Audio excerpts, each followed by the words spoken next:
Et voilà, bonjour à tous et bienvenue à ce petit live. Donc, a priori, des petits soucis de connexion qui s'annoncent d'entrée de jeu.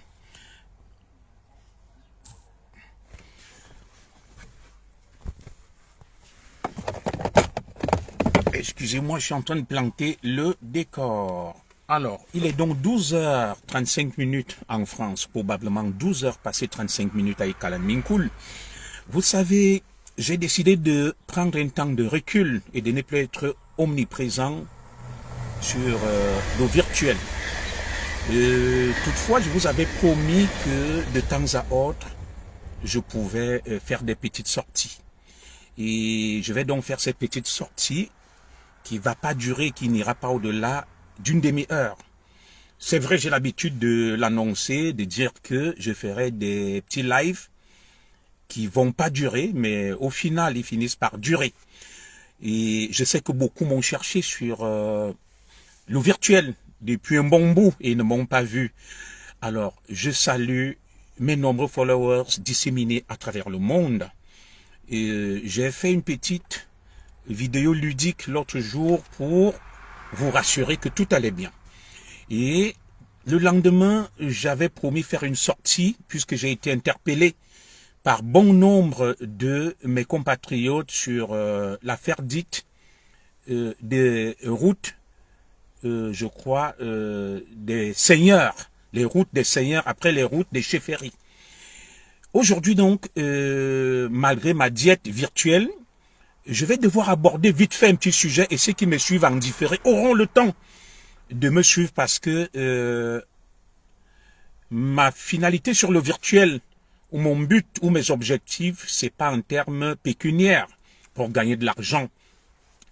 Je suis un lanceur d'alerte et j'ai vécu des choses, des situations qui m'ont obligé à avoir, n'est-ce pas, une certaine sensibilité pour des causes et certaines causes, et même des causes certaines. Et c'est pour ça qu'aujourd'hui, je suis obligé à nouveau de rompre avec ce silence que je me suis imposé. Des fois, il faut pouvoir prendre de la distance, de la hauteur. Ça s'appelle la 16. La 16 dont parlait la monade. Les philosophes le comprennent très bien. Donc, il faut des fois se retirer un peu de la société mondaine, observer de loin pour pouvoir se faire une autre idée peut-être. Des fois, on estime qu'on est dans l'erreur, on a mal apprécié, on a mal jugé. Très bien. Je vais donc vous prier de partager. Pour ceux qui le peuvent, c'est direct. Je vais aborder 3 sujets et avant 13h, je serai parti. Parce que je dois prendre le service à 16h. Et vous savez, c'est mon gagne-pain. C'est ce qui me nourrit, c'est mon gagne-pain. Je vais aborder le sujet dramatique, ou tout au moins ce c'est le genre de sujet que je n'affectionne pas. Vous avez suivi le décès d'une compatriote, une mort tragique d'une compatriote vivant en France. Et je tiens d'abord à m'excuser auprès de sa famille pour pouvoir aborder cette thématique-là. Et je profite de l'occasion pour adresser déjà mes condoléances à la famille éprouvée parce que nous sommes des humains. Et chaque fois qu'un être humain comme nous perd la vie tragiquement, la mort est certes un événement naturel. Mais lorsqu'on perd la vie de manière tragique, et nous, les lanceurs d'alerte, ce que j'appelle un peu les lanternes de la société, cela ne peut pas passer inaperçu. Donc, j'aborderai vite fait, illico presto subito, 3 sujets. Bonjour à tous qui se connectent là, ma grande sœur Marie-Thérèse Perret, ma fidèle des fidèles Marthe Mbengue Nkumu, et bien d'autres qui sont là. J'aborderai 3 sujets en tant que lanterne de la société et lanceur d'alerte. 1. Ce drame qui frappe la communauté camerounaise en France, ce qu'il est convenu d'appeler la diaspora. Et de 2, j'aborderai la question, n'est-ce pas, des routes de la forêt, ou tout au moins des routes des chefferies. J'ai été interpellé par beaucoup de mes compatriotes sur cette question. Lucia Ekosono, tu vas bien? Merci, bonjour. Et le dernier sujet sera bien évidemment la réconciliation entre la FECAFOOT et le MINCEP. Alors, très rapidement, nous allons rentrer dans le vif du sujet, mais avant cela, je vais faire une petite entrée en matière, un petit chapeau. Mon silence sur les réseaux sociaux n'est point de la crainte ou de la peur. C'est parce qu'il y a beaucoup de brouhaha. C'est tout un melting pot sur les réseaux sociaux, un mélange de tout, un assemblage, un agrégat, un conglomérat, un ramassis, à la limite, excusez-moi d'aligner ces expressions, d'individus, de personnes, sans foi ni loi, qui ont trouvé en ce moyen virtuel, Facebook, TikTok et autres, un haut lieu pour se défouler, ce qu'on appelle un défouloir, un exutoire, un haut lieu de règlement de compte de la bêtise. Et au final, ce que beaucoup prennent comme un jeu, comme une blague, finit par se retourner contre nous. De plus en plus, nous notons des drames sur les réseaux sociaux. Beaucoup sont là pour amuser la galerie, pour rigoler, pour faire du show, et d'autres même qui recherchent des vues pour monétiser leur page. Mais sachons garder raison. Les réseaux sociaux sont très dangereux. Les réseaux sociaux, à travers les réseaux sociaux, on peut vous repérer et vous régler des comptes. Je vais donc aborder très rapidement la première thématique, la mort tragique de notre compatriote que je viens d'apprendre via toujours les réseaux sociaux. Je viens de voir sur des sites à potins, à scandale, ou tout au moins des espaces virtuels qui recherchent des vues afin de monétiser leur page. J'ai appris, comme tout le monde, le décès tragique d'une compatriote dont je vais taire le nom. On parle, n'est-ce pas, d'une résidente du côté d'Aubervilliers, qui est une proche banlieue parisienne. Elle est morte donc de manière tragique et j'ai une coupure du Parisien et qui parle, n'est-ce pas, de cette mort tragique. Et j'ai parcouru les réseaux sociaux, chacun y va, n'est-ce pas, de ses commentaires et à sa manière. Alors, ce drame, s'il en était encore besoin, en appelle à nos consciences. D'un, les réseaux sociaux ne sont pas un jeu, ils sont hyper dangereux. À travers la coupure que j'ai eue du Parisien qui parle de ce drame, qui dit que une Camerounaise de la diaspora en France a été retrouvée morte chez elle, nue. J'ai la coupure du Parisien, je sais pas, c'est pas de la diffamation, étranglée.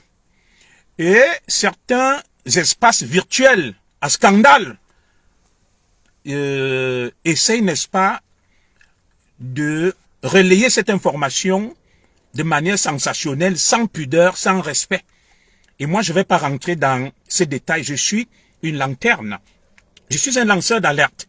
Ce drame en appelle à nos consciences parce que, comme j'aime le dire, sur les réseaux sociaux et surtout dans l'espace virtuel camerounais, TikTok et Facebook, j'ai toujours appelé votre attention sur un certain nombre d'individus, des femmes, des hommes, des papas, des mamans, des enfants, qui se font passer pour des parangons de la réussite, pour des modèles de la réussite, des milliardaires.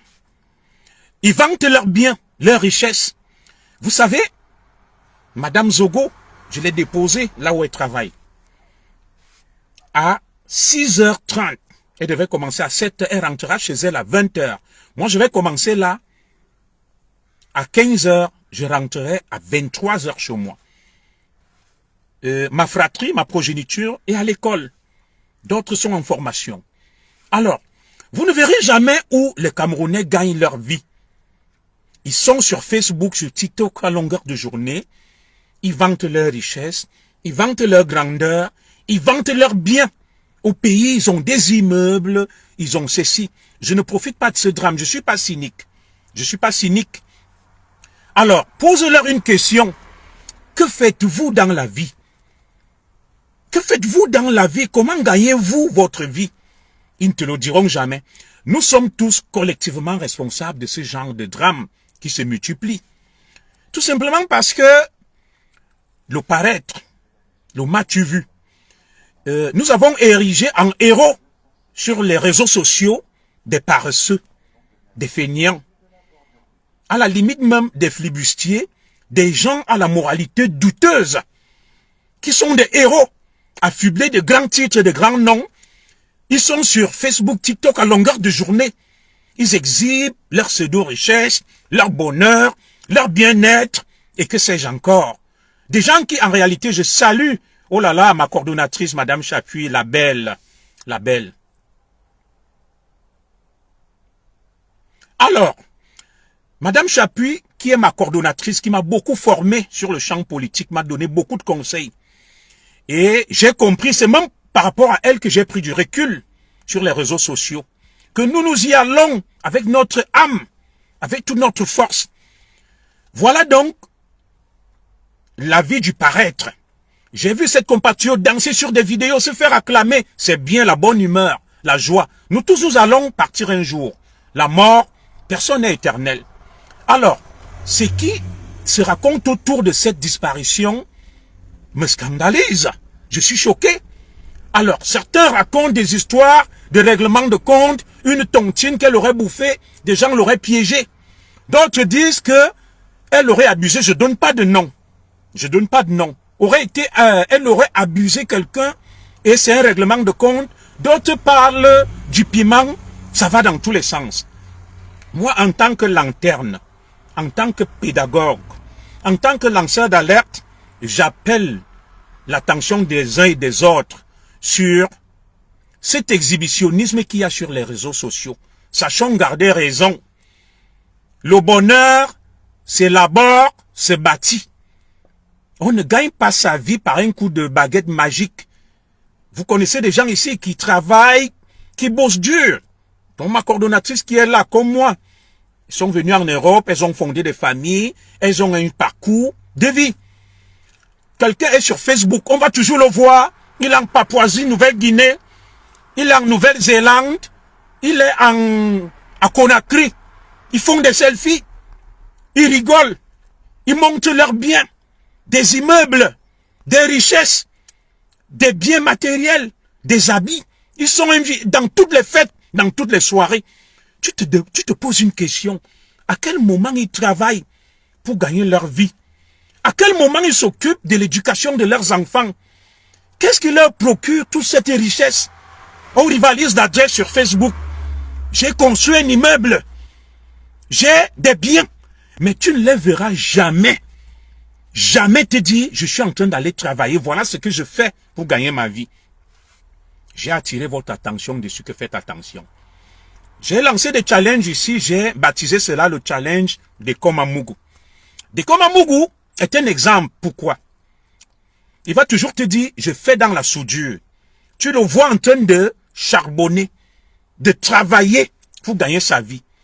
Junior Zogo vous a montré plusieurs fois des vidéos de lui allant au travail. Allant au travail. Madame Zogo, allant au travail. Ceux qui me connaissent savent que je charbonne. Je vous ai parlé de mon parcours. Tout le monde le sait. Mais nous avons érigé en héros, en modèle des feignants, des paresseux, des flibustiers, des voleurs, des arnaqueurs, des escrocs, et tout simplement même des gens à la moralité douteuse. Moi, je respecte. Vous savez, excusez-moi, chacun sait pourquoi il est venu en Europe. On peut gagner sa vie autrement, en faisant ce qu'on veut, on est libre. Mais, sachons aussi qu'en gagnant sa vie par des procédés peu orthodoxes, la décence commande qu'on soit discret, qu'on soit calme, parce on sert de mauvaise conscience à ce que j'appelle la postérité et l'avenir. Nos enfants doivent avoir des bons modèles. La jeunesse doit avoir des bons modèles.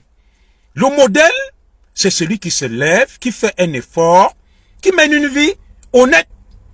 Le modèle, c'est pas celui qui insulte à longueur de journée, qui se vante, qui vole, qui escroque, qui arnaque, qui pille, et à la limite, qui se livre à des activités douteuses, qui jette tout simplement l'opprobre, le déshonneur et la honte.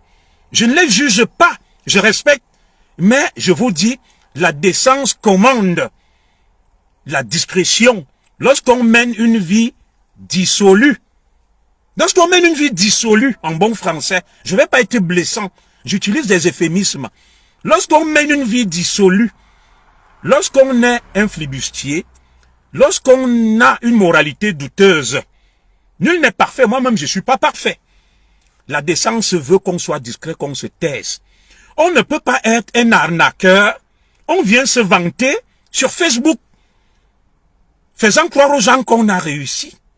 On ne peut pas être un escroc, on vient se vanter sur Facebook pour faire croire à la postérité, à nos enfants, qu'on a réussi. Non. On ne peut pas être un vendeur de ndongo, un vendeur, une vendeuse de ndongo, comme aime dire ma petite sœur Étoile Tribienne, j'aime bien ce mot-là, ndongo, ou de piment, et venir pomper l'air aux gens à longueur de journée. Qu'on est riche, on a des immeubles. Je vous dis, ces gens-là ne sont point des modèles, ils ne sont point des exemples. C'est tout simplement la mauvaise conscience collective des gens qui veulent embarquer notre jeunesse, nos femmes, nos maris, nos enfants, nos mamans, nos papas, nos grands-mères, nos grands-pères, vers la perte, vers ce que j'appelle la débauche. Ils ne sont en rien un modèle de réussite. Je vous le répète avec emphase, en insistant que cessez d'ériger en modèle, en héros, en exemple de réussite des bandits, des escrocs, des voleurs, des arnaqueurs, des gens vendant leur corps pour gagner leur vie. Je respecte leur choix. Ils sont libres de faire de leur corps ce qu'ils veulent. L'habeas corpus. Chacun est maître de son corps.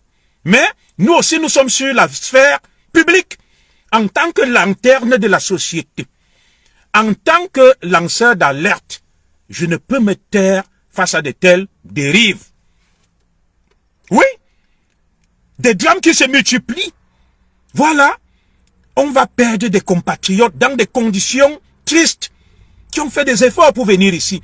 L'Europe, l'Occident offre assez de possibilités pour se former, pour s'instruire. Madame Zogo va faire une formation bientôt. Ça a été validé 8 000 € par son employeur. Moi-même, malgré mon cursus, je vais refaire une formation bientôt en ressources humaines et management, validée par mon employeur.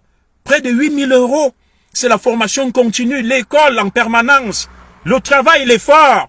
Est-ce que l'exemple qui vous vient des États-Unis dans l'affaire Puff Daddy ne vous a pas assez édifié lorsque Junior Zogo vous dit que le monde n'est pas ce que vous voyez. Un pays n'est pas la somme des valeurs, symboles, inscrites sur les frontons de ces édifices publics. Liberté, égalité, fraternité, non. Un pays, c'est la pratique qui est faite au quotidien. C'est des exemples. Valorisons des vrais héros. Des enfants qui vont à l'école, qui deviennent des médecins, des ingénieurs, des hauts fonctionnaires. Valorisons des hommes d'affaires, des entrepreneurs qui réussissent au prix, n'est-ce pas, de l'intelligence et de leurs efforts. Ne valorisons pas la pacotille. Ne valorisons pas la racaille. Mais nous respectons les choix des uns et des autres. Chaque jour, vous allez voir des gens afficher un luxe ostentatoire derrière la souffrance, la misère, des selfies, des voyages. Ils sont invités dans toutes les soirées, ils vont partout. Ils donnent de l'argent, mais jamais on les a vus trimer, charbonner et travailler. Nous avons tous une responsabilité dans ces drames. Dans ce que j'appelle, n'est-ce pas, cette société perverse et corrompue. Nous avons tous une responsabilité collective dans cette descente aux enfers, dans cette déchéance de notre société. Des ectoplasmes à longueur de journée, des gens qui méritent même qu'on les accompagne en disant « Ouh, voleur !» Je salue mon fils Mano Sabi. Nous avons une responsabilité collective. Oh, j'ai construit un immeuble au Cameroun. J'ai 2 immeubles. j'ai fait ceci à longueur de journée. Vous allez voir des femmes qui viennent, n'est-ce pas, rivaliser d'adresse sur les réseaux sociaux, en train, n'est-ce pas, de se fondre dans des contorsions bouffonnes, en train, n'est-ce pas, de soulever leur saillie postérieure, où on vient vendre le piment sur Facebook. Et dans ce cas, qu'on soit clair, tu vas voir une maman, toujours en tenue légère, elle monte, elle descend, elle tourne les fesses, elle monte. Mais un peu de décence, un peu de pudeur. Tu ne les verras jamais aller travailler. Ils montent, ils descendent, toujours dans la fête. Ce que j'appelle les épicuriens. On ne peut pas fonder toute une vie en faisant la fête, en montant, en descendant, en vantant un bonheur illusoire, chimérique. Ils sont milliardaires dans leurs rêves. Et c'est à cause d'eux que nous avons ce genre de drame. C'est à cause d'eux que notre jeunesse est en perdition. C'est à cause d'eux, n'est-ce pas, que nos mamans quittent les mariages, qu'il y a désormais des divorces. C'est à cause de tout ça que nous vivons ce que nous vivons aujourd'hui. L'exemple qui nous vient des États-Unis, avec l'affaire Puff Daddy, devrait vous édifier. Tout le petit monde des États-Unis, les vidéos sont là, sont passées par Puff Daddy pour la réussite au prix du sang, la réussite au prix du déshonneur, la réussite au prix du satanisme. C'est pas de la réussite. Je salue ma sœur, Nkass la Chicotte qui est là, la belle Nkass la Chicotte. Oui, c'est pas de la réussite à longueur de journée. Vous allez voir des spécialistes de la joie sur Facebook, des vidéos, toujours avec telle star, avec telle célébrité, toujours en train de danser, de faire la fête. À quel moment vous gagnez vos vies? Que faites-vous pour mener un train de vie ostentatoire? Quelles sont vos activités? Quel est l'exemple que vous montrez à la postérité? Le monde nous regarde. Nos enfants nous regardent. Nos enfants nous observent. Nos enfants nous regardent. Est-ce que nos enfants auront pour modèle, auront pour héros des vendeurs, des vendeuses de ndongo et de piments? Non, je refuse de cette société dissolue. Est-ce que nos enfants auront pour modèle des fêtards qui font la fête H24 sans jamais justifier d'une quelconque activité? Je refuse de cette société perverse. Moi, le Zigli Junior Zogo, je refuse de cette société-là. Je suis une lanterne de la société. Je suis un lanceur d'alerte sans être parfait. Arrêtez, n'est-ce pas, de pomper l'air aux gens. Arrêtez de tromper les naïfs, les plus vulnérables, les plus fragiles, en leur faisant croire que vous nagez dans du bonheur. Vous ne nagez dans aucun bonheur. Vous menez tout simplement une vie du déshonneur et de la honte. Et lorsqu'on mène une vie du déshonneur et de la honte, on doit être discret. On doit se calfeutrer. On doit se cacher. On ne doit pas fanfaronner. On ne doit pas s'exhiber. On ne doit pas faire des pantalonnades. On ne doit pas se faire passer pour un modèle de réussite étant un arnaqueur. On ne doit pas se faire passer pour un modèle de réussite étant une péripatéticienne. On ne peut pas se faire passer pour un modèle de réussite étant un escroc, étant un braqueur.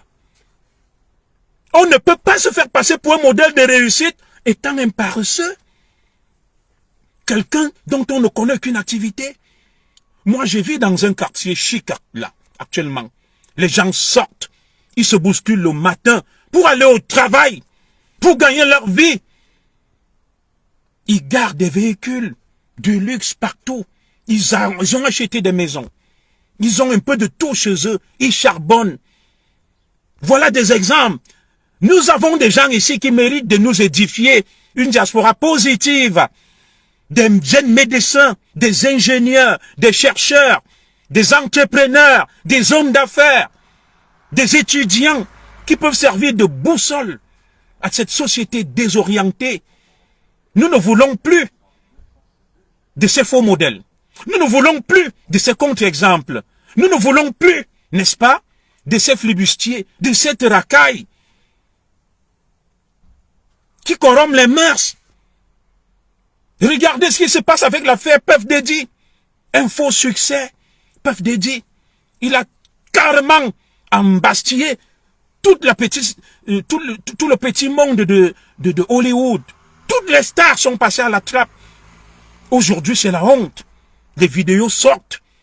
Des gens qui se livrent à toutes sortes de débauches, de déshonneurs pour atteindre les cimes, pour atteindre l'Himalaya. À quel prix?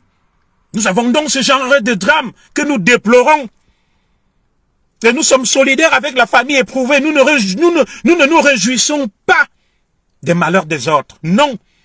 En tant que boussole et lanterne, c'est une occasion pour nous pour en appeler à la conscience collective que des morts comme celle-là, on devrait les éviter. Vous allez voir, pour continuer à vendre le rêve, l'illusion.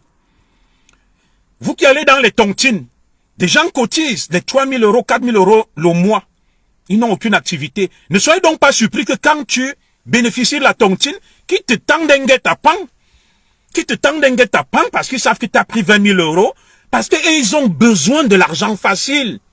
Ils ont besoin de cet argent pour continuer à vivre dans l'illusion, le rêve, et faire croire aux naïfs que ils ont réussi, ils ont beaucoup d'argent. Non, ils n'ont pas réussi. C'est un échec. Ils utilisent de la manipulation, des masses de conscience pour vous faire croire qu'ils ont réussi. La réussite, ce n'est point. L'argent ne parle pas. L'argent ne parle pas. Et on doit pouvoir justifier son train de vie. Même lorsque je faisais droit fiscal, on appelait ça, on s'appuie sur ton train de vie pour te taxer. Oui, monsieur, tu as beaucoup d'argent. Tu as des immeubles. Oui, madame, tu as beaucoup d'argent. Tu as des immeubles. Mais que fais-tu pour gagner ta vie? Et lorsque tu ne peux pas justifier ton train de vie, tu es considéré tout simplement comme étant un criminel. C'est de l'argent sale que tu essaies de recycler. Et pour rien au monde, tu ne dois te faire passer pour un exemple, un modèle. Non, je refuse de cette société dévoyée. Je refuse de cette société dévoyée-là. J'ai pas dit que vous n'avez pas le choix de faire ce que vous voulez. Oh, l'école n'est rien. Oh, ceci. Non, on ne peut pas vivre dans une société faite d'illettrés, d'analphabètes, de paresseux et des gens à la moralité douteuse se livrant à toutes sortes de débauches et d'activités illicites et illégales qui vont venir parader par la suite comme étant des modèles de réussite. Moi, le Zigli, je dis non à cette société dévoyée. Je dis non à cette société corrompue. Je dis non à cette débauche et je dis non à ce rêve qu'on veut vendre. Et je m'insurerai toujours en faux contre tout cela afin d'éviter des drames comme celui qu'on est en train de vivre là. L'exemple qui nous vient des États-Unis est assez édifiant. L'affaire Puff Daddy. Des gens qui ont livré leur vie, qui se sont sacrifiés pour la gloire. Aujourd'hui, ils rasent les murs. Puff Daddy a réalisé des vidéos sur eux. On a retrouvé des milliers de bouteilles d'huile pour bébés, des lubrifiants, des stars qui ont subi toutes sortes d'humiliations pour atteindre l'Himalaya. Et vous verrez ces gens-là, ils vont jamais sourire. Ils n'ont pas la joie de vivre. Et Carl Junior Zogo vous le dit, que il y a un monde visible et un monde invisible. Il y a un monde parallèle avec un cooptage à partir des nébuleuses, à partir des choses opaques, à partir des choses vicieuses. C'est des nébuleuses, c'est des mafias, où les gens se livrent à toutes sortes d'orgies. Vous avez vu cela? Et c'est tout simplement l'horreur, le déshonneur. Ces gens qu'on vend à longueur de journée.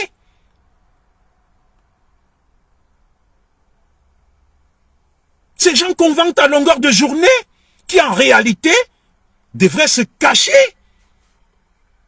Une gloire nulle, éphémère, évanescente. C'est de l'illusion. Je vous dis, l'argent n'est pas facile. Vous imaginez quelqu'un qui va charbonner, qui sort le matin, qui balaie les rues, qui est vigile, qui est infirmière, auxiliaire de vie, et autres, que sais-je encore, pour gagner le SMIC, 2000 euros. Et vous, vous pensez que d'autres, dormant chez eux, auront des milliards pour rien? Non, vous êtes naïf. Vous êtes naïf. Je dis, vous êtes tout simplement naïf. Le bonheur se trouve au-delà des ronces et des épines. Pas de rose sans épines. Celui qui va venir vous dire que il peut faire de vous un milliardaire, vous donner, regardez, même sur les réseaux sociaux, lorsque quelqu'un va vous faire un virement, nous, les influenceurs, les lanceurs d'alerte et autres, des gens nous font des libéralités. Mais ces libéralités ne sont pas gratuites. Quelqu'un qui va venir, il t'offre 2000 euros. Et il m'a donné des étoiles pour 2000 euros, 3000 euros. Regardez la vie de ceux qui bénéficient de ces libéralités. Les gens font tout simplement le saraka sur vous. Bonjour ma BS, ma Fonyomeni, Valérie Bessala et tout. Des gens font tout simplement du saraka sur vous. Ils sont en train de payer la dîme satanique sur vous. Ils lavent leur malchance sur vous. La vie facile. Oui, c'est ça. Ils sont en train de prendre vos chances. De finir avec vous. Oui. Ils finissent avec vous. La vraie vie, c'est en faisant des efforts. Mes chers amis, si la vie était aussi facile que ça, pourquoi d'autres iraient travailler, trimer, bosser dur pour gagner leur vie? Et d'autres vont dormir, ils ont des milliards. Non, la vie n'est pas aussi facile que ça, mes chers frères. Cessez de suivre ces contre-modèles, ces contre-exemples, mais je respecte leur vie. Je ne m'attaque pas à toutes les sœurs et tous les frères qui ont décidé, qui ont fait leur choix d'aller chercher leur vie autrement. Mais je les invite tout simplement à la discrétion, à la pudeur. On ne peut pas construire une société, un pays, sur la base de la débauche, de la perdition, du vice. Non. Un pays a besoin des médecins, des ingénieurs, des chercheurs, des maçons, des menuisiers, des soudeurs, des philosophes. Oui. Un pays a même aussi besoin des vendeuses de piments. Et des vendeurs de piments, c'est vrai, pour agrémenter la vie, mais ceux qui le font doivent le faire de manière discrète et professionnelle. Tu ne vas pas venir sur les réseaux sociaux, tu vends le piment, tu agresses, tu tues. Dès que ton frère bouffe une tontine, tu montes des gens, on parle agresser comme notre pauvre sœur, vous escroquez des gens, vous arnaquez les vieux moukala, et vous vous faites passer pour des exemples de réussite. Non. Le Zigli est obligé, un moment, un temps soit peu, de sortir de sa réserve. Je suis une lanterne, une boussole. Je ne peux pas laisser prospérer de telles choses. Non, mes chers compatriotes, cessez d'aduler ces ectoplasmes-là. Cessez d'aduler ces loups sous une forme d'agneau qui ont vendu leur vie, qui n'ont rien à gagner, rien à perdre, et qui veulent entraîner vos femmes, vos maris, vos enfants, vos papas, vos mamans. Tu es chez toi, ta femme commence à te dire, il y a telle femme, on lui a acheté un immeuble. Oh, il y a telle femme, elle a construit. Non. Ne suivez pas ces contre-modèles. Ne suivez pas ces contre-exemples. Et moi, je ne peux me taire face à ça. Parce que je suis une boussole, une lanterne, sans être parfait. Je dois décrier, dénoncer avec véhémence et avec énergie, vitalité, pugnacité, ce genre de dérive dans notre société parce que nous ne voulons pas perdre nos enfants. Nous ne voulons pas perdre nos femmes. Nous ne voulons pas perdre nos mamans, nos papas, que vous désorientez avec le faux bonheur. Je dis non. Je dis non. Ça doit cesser et s'arrêter. Ces gens doivent tout simplement être exposés et dénoncés. Lorsque quelqu'un vient vous vanter sa vie sur Facebook, dites-lui que Tara, maman, papa, maman, je respecte. Je ne suis pas jaloux, mais comment toi tu fais pour avoir tout ça? Tu lui poses cette question. Oui, vous ne pouvez pas voir quelqu'un qui fait la fête le matin, à midi, à minuit, mais qui ne travaille jamais, mais qui vante ses biens. Ça veut dire qu'il fait dans des trucs illicites. Et c'est des gens qui doivent être dénoncés, ceux qui s'exposent. Parce que j'en connais beaucoup qui sont discrets, ils mènent leur vie. Personne ne viendra les chercher. En venant vous exposer et chercher à entraîner le plus grand nombre possible. Si vous avez fait votre choix d'être des vendeurs, des vendeuses de ndongo, de vendre vos vies, vivre heureux et mourir jeune, d'aller arnaquer, extorquer de l'argent aux gens, c'est votre choix. Vivez votre petite vie, mais ne venez pas entraîner le reste. Pour leur faire croire que vous avez réussi, vous allez me trouver sur votre chemin. Vous allez me trouver sur votre chemin. Je serai toujours là pour vous dire non. Vends ton piment, arnaque, escroc, faites tout ce qu'on appelle activité au noir. Sois discret. Ne viens pas jouer les héros, les modèles de réussite. Je vais te dire non, tu n'as pas réussi. Ici, les gens qui font le trafic de la drogue et tout, la police les traque.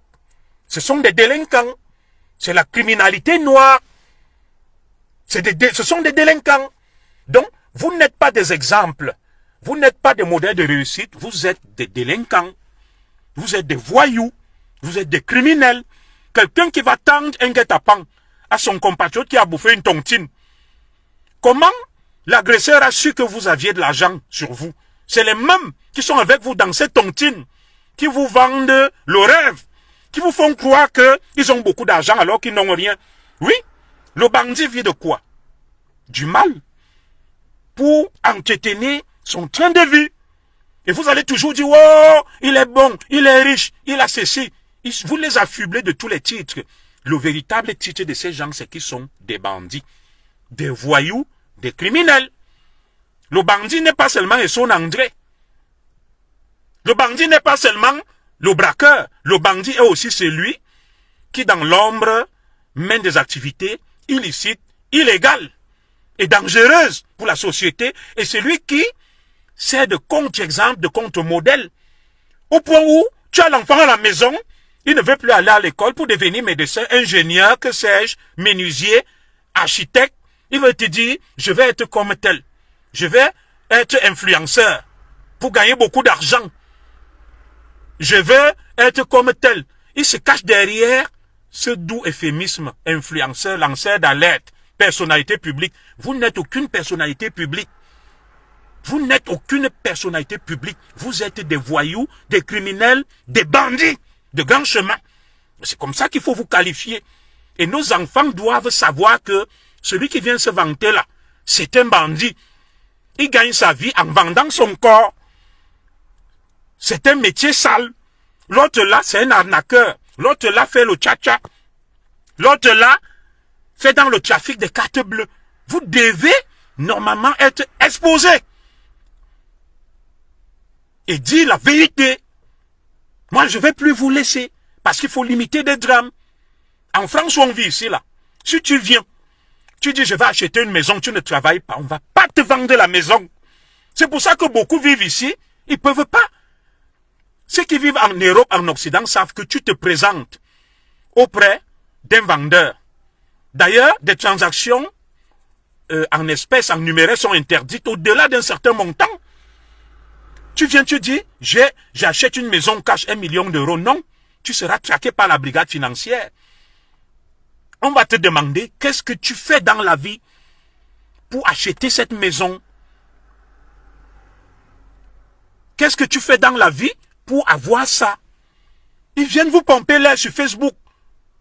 En dansant, en secouant leur vieux corps là, que l'incassant ont déjà bien travaillé et traité.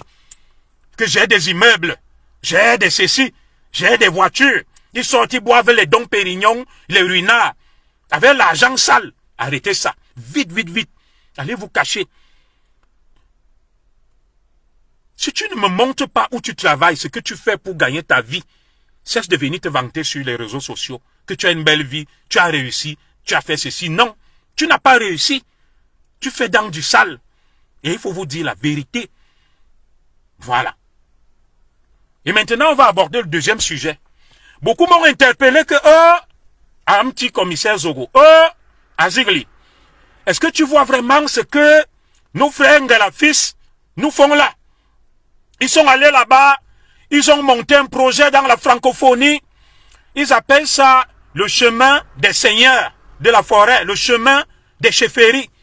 Ils vont engranger des milliards et ils engagent la culture Ekan sans associer des Ekans. Ma famille Ekan, écoutez-moi, je vous avais dit ceci. Vous allez voir des enfants de la forêt, je ne vais pas parler des écans, à longueur de journée, ils sont sur la FECAFOOT, Samuel Eto'o, Mouele. Ils s'habillent comme Eto'o. Ils se revendiquent comme Églésiens, d'autres comme Ibou. Mais très bien. Si nous sommes là incapables de défendre notre patrimoine culturel, notre richesse, nous préférons nous consacrer à des choses inutiles. Et vous allez reprocher aux autres, n'est-ce pas, d'avoir pris les devants et de chercher de l'argent. Et maintenant, quand ils ont fini de monter des projets, vous venez pleurer. Combien de fois j'ai interpellé la conscience collective des enfants de la forêt que nous sommes en train de nous détruire à petit feu. Moi, je ne rentre pas dans ce genre de jeu. Si mes compatriotes bamileke ont mené une belle affaire auprès de la francophonie pour gagner des milliards en vantant notre culture, ils ne nous ont pas empêchés de le faire. Ils ne nous ont pas empêchés de le faire. Ces vieux combats dans lesquels je suis rentré à l'époque, je n'y entre plus. Je suis solidaire de ma communauté lorsqu'elle est abusée. Il y a eu des affaires. L'affaire des terres d'Olézoa, l'affaire de Tel, l'affaire de Biwombane, l'affaire de la vallée d'Untem. On n'a vu personne. Alors, lorsque je vous ai dit ici que on ne peut pas avoir une communauté qui se contente de gérer le pouvoir politique des enfants de la forêt, qui se contente de gérer le pouvoir administratif, pendant ce temps, les autres investissent, cherchent des milliards, font dans les affaires, mais nous avons la haine. Notre seul frère qui est sorti comme Amourou Belinga, on le prend, on le jette en prison. Je n'ai pas dit que Amourou Belinga, s'il a fait quelque chose, qu'il va falloir le laisser bénéficier de l'impunité. C'est pas ce que je dis. Alors, ce qui va préoccuper les enfants de la forêt, les Bassa, les Douala, les Bétis, c'est le paraître. Je suis sous-préfet, je suis préfet, je suis agrégé en philosophie. Et à Bofozoukoulaboui, pendant ce temps, les autres investissent, cherchent l'argent, contrôlent des secteurs clés et névralgiques. Nous sommes toujours dans les pleurs. J'ai vu des exemples ici. 2 exemples.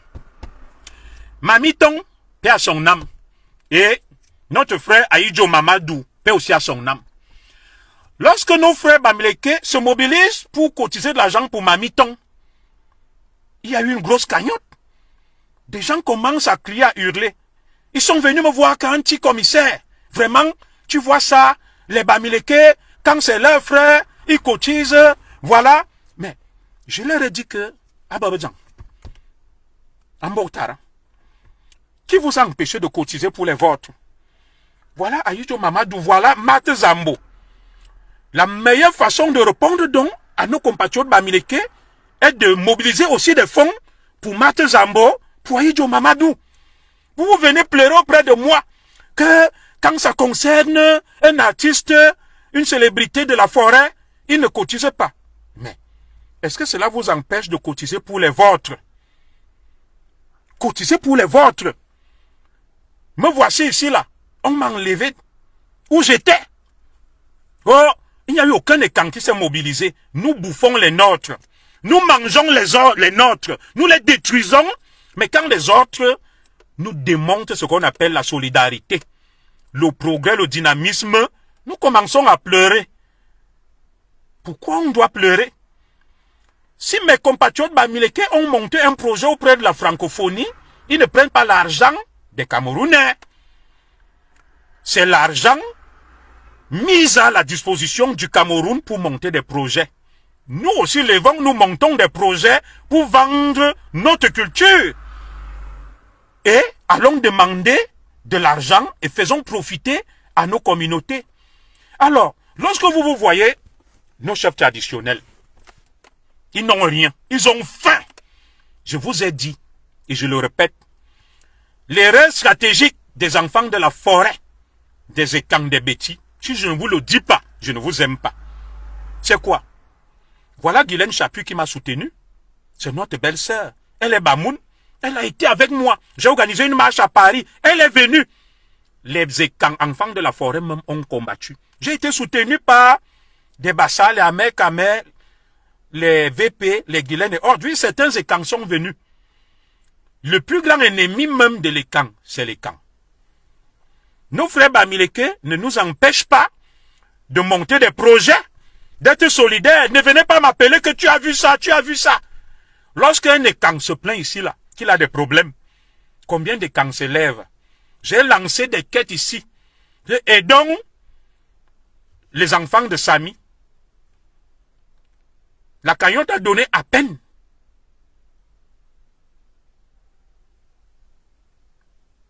Oui, la cagnotte a donné à peine 1000 euros. Hein, ma sœur Françoise Ngwane Moronana. On n'était pas au courant de ce projet. Je suis d'accord avec vous. Est-ce qu'ils sont obligés de vous mettre au courant de leur projet? Non. Faites les vôtres. Allez auprès de la francophonie, il y a des projets, il y a des fonds. Oui, vous montez aussi des projets pour vendre notre culture. Au lieu de rester seulement à travers la haine, la jalousie. Dès qu'il y a un Ekan qui lève la tête, je suis allé ici à Strasbourg pour soutenir ma communauté, pour qu'elle s'organise. Quand je suis rentré de là-bas, j'ai été mangé dans toutes les sauces. Les gens qui m'insultent le plus, ce sont mes frères Ekan qui m'attaquent le plus. Moi, j'ai été en vacances en Bretagne. J'ai été reçu par la communauté Bamileke comme un prince. Je suis entré dans la plus grande boîte de nuit, je crois Lanster. Je salue le gérant de Lanster à, comment on appelle cette ville-là, du côté de Lorient. Il m'a posé des champagnes, des whisky. J'étais la guest star. Mais si moi, le dirigeant même, dans un truc qui appartient à un Ekan, il va dire qu'à celui-là même, il est venu faire quoi ici? Nous ne n'aimons pas les nôtres. Lorsque un Ekan tombe, moi j'étais commissaire de police, lorsque je suis tombé, les Ekans étaient en joie, au lieu de pleurer qu'on a perdu un des nôtres. À Lanster, Manga Jolie, j'ai été reçu comme un prince. Comme un prince là-bas. Alors je dis ceci. Je dis ceci. Si nous voulons survivre, nous devons corriger les erreurs stratégiques des Ekans. Quand je suis arrivé en Europe, la première question que les autorités françaises m'ont posée, c'est que, commissaire Zogo, commissaire Ebene, vous êtes des Ekans. Comment deux Ekans, à moins de 30 ans de commissaires de police, peuvent aller en exil alors que c'est des Ekans qui dirigent le pays? Et c'est deux Ekans qui nous ont causé des ennuis. Mbengo, Edgar Alain, et Jean-Marie Atanamabara. Ce n'étaient pas des Bamileke qui m'ont envoyé en exil.